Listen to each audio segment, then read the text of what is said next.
جو معاف کر دے اور صلح کر لے تو اس کا اجر اللہ کے ذمہ ہے۔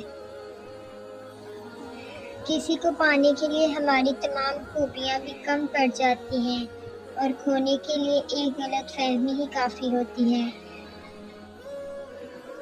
رسول اللہ صلی اللہ علیہ وآلہ وسلم نے ارشاد فرمایا، اے لوگو استغفار کرو، میں دن میں 100 مرتبہ استغفار کرتا ہوں۔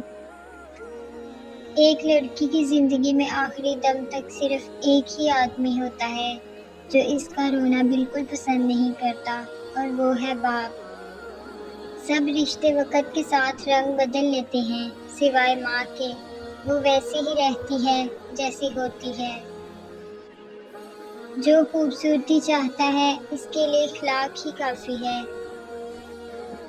خالی ہاتھ رہ جاتے ہیں وہ لوگ جو دوسروں کی خوشیاں چھین لیتے ہیں۔ اس شخص کو کوئی نہیں بدل سکتا جسے اپنے اندر کوئی غلطی نظر ہی نہیں آتی۔ اگر کوئی شخص آپ کو عزت دیتا ہے تو اس کا یہ مطلب نہیں کہ آپ بہت عظیم انسان ہیں، بلکہ یہ ہے کہ وہ شخص خود ایک اعلیٰ ضعف انسان ہے۔ اے اللہ، ہمیں مانگنے کا سلیقہ نہیں آتا، پھر بھی ہر روز ہاتھ پھیلائے اس یقین کے ساتھ تجھ سے مانگتے ہیں کہ تیرے سوا ہماری دعاؤں کو قبول کرنے والا کوئی نہیں۔ اے مالک، ہماری ٹوٹی پھوٹی دعاؤں کو نہ دیکھ، ہمارا تجھ پہ جو یقین کامل ہے اس کو دیکھ اور ہماری حاجتوں کو پورا کر دے، آمین۔ حرص و حسد سے بچو کہ ان دونوں نے گزشتہ امتوں کو نابود کر دیا۔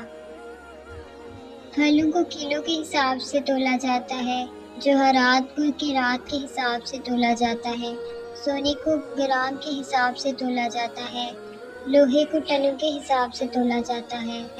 مگر سورۃ الزلزال میں بتایا گیا ہے کہ آپ کی نیکیوں کو ذرات کے حساب سے تولا جائے گا، تاکہ اہل ایمان کو ایک ذرے کے برابر نیکی کا بھی اجر عطا کیا جا سکے۔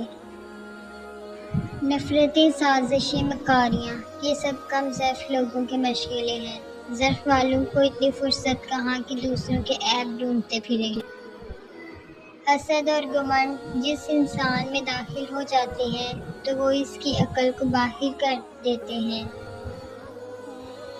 دنیا عارضی شے ہے، اس دنیا میں کچھ بھی مستقل نہیں، یہاں تک کہ ہماری تکلیفیں بھی نہیں۔ کچھ تعلقات چھینٹ کی طرح ہوتے ہیں، ختم ہوتے ہی شکر الحمدللہ کہنے کا دل کرتا ہے۔ قرآن میں ہر چیز کا جواب ہوتا ہے، ہر دکھ کا مداوع، ہر پریشانی کی تسلی، ہر فکر کا حل۔ زلزلے اور اچانک مصیبت سے عافیت کی دعا، اے اللہ میں تجھ سے دنیا اور آخرت میں عافیت مانگتا ہوں۔ اور نماز تو مٹی سے بنے انسانوں کو سونا بنا دیتی ہے۔